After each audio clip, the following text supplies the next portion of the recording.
सातपुते साहेबांचं काम माझ्या मतदारसंघामध्ये अतिशय चांगलं झालं आहे आणि या मतदारसंघाचं अपूर्ण काम करता आणि या मतदारसंघाला विकासावर नेण्याकरता या मतदारसंघामध्ये सर्व आमदारांची साथ त्यांना आहे। मला खात्री आहे की ते या सोलापूरची निवडणूक मोठ्या ताकदीने जिंकून या माझ्याबरोबर ते पुन्हा लोकसभेमध्ये मोठ्या मताधिक्याने निवडून येतील याची मला खात्री आहे। त्यामुळे देश राम सातपुते देश रामाची वाट पाहत होता आणि सोलापूर या रामाची वाट पाहत होता आणि दोन्ही राम भारतीय जनता पार्टीने एक देशाला दिले आणि एक सोलापूरला दिले। मी खात्रीने या ठिकाणी सांगतो सोलापूर जिल्ह्याचा मागोवा घेतलाय, कानोसा घेतलाय। या ठिकाणी मोठ्या प्रमाणामध्ये मोदीजींनी सर्वसामान्य माणसाला केंद्रबिंदू मानून जलजीवन योजना असो, श्रावणबाळ योजना असो, तुमचा आयुष्यमान योजना असो किंवा 88 कोटी लोकांना देणारी रेशन योजना असो किंवा झोपडपट्टी पुनर्वसन असो, या ठिकाणी 30,000 घरं या ठिकाणी लोकार्पण झालेलं आहे। शौचालयाच्या योजना असतील, हजारो योजना कोविड सारख्या महामारीमधून 150 कोटी लोकांना या ठिकाणी वाचलंय।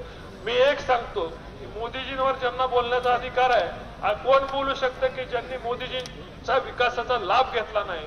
मी खात्रीने सांगतो साहेब, या सोलापूर जिल्हा आणि माढा लोकसभा मतदारसंघामधला असा मी कालच सांगितलंय, एक माणूस दाखवा की ज्यांनी मोदीजींचा विकासचा लाभ घेतला नाही आणि त्या माणूसच फक्त मोदीजींवर भाजपवर बोलू शकतो।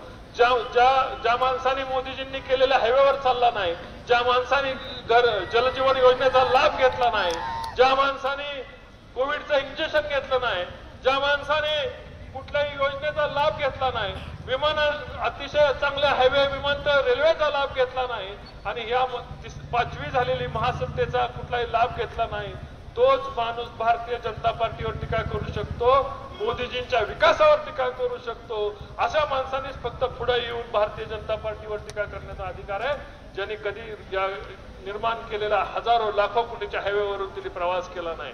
एकही माणूस या जिल्ह्यामध्ये शोधून सापडणार नाही की ज्याने केंद्र सरकारने आणि राज्य सरकारने त्याला लाभ दिला नाही, असा माणूस शोधावा म्हणून कालच आम्ही पलटण भाजपच्या वतीने त्या ठिकाणी आव्हान केले की 1 कोटी रुपयाचं बक्षीस त्या ठिकाणी जाहीर केलंय की मोदीजींच्या आणि देवेंद्रजींच्या योजनेचा त्यांनी लाभ घेतला नाही असा माणूस शोधून सापडा, त्याला भारतीय जनता पार्टी 1 कोटी रुपयाचं बक्षीस देईल अशा प्रकारचा संकल्प आपण दिलेला आहे। आणि म्हणून मला खात्री आहे की या मतदारसंघात दोन्ही मतदारसंघामधल्या हजारो लोकांना त्याचा लाभ मिळालेला आहे।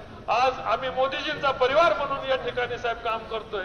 काही लोक स्वतःचा परिवार मोठा करण्याकरता काम करतायत आणि स्वतःच्या परिवाराला बळ देण्याचं काम करतायत। ऑलरेडी लाभार्थी असताना ऑलरेडी त्यांच्या घरामध्ये वेगवेगळ्या विधान परिषद असो किंवा अन्य ठिकाणच्या त्यांना लाभ दिलेला असताना किंवा कारखान्यांना मदत केलेली असताना सुद्धा एक त्यांचं पोट भरत नाहीये आणि आम्ही मोदीजींचा परिवार देईल त्याला तिकीट आम्ही त्याचं काम करायला तयार होतो।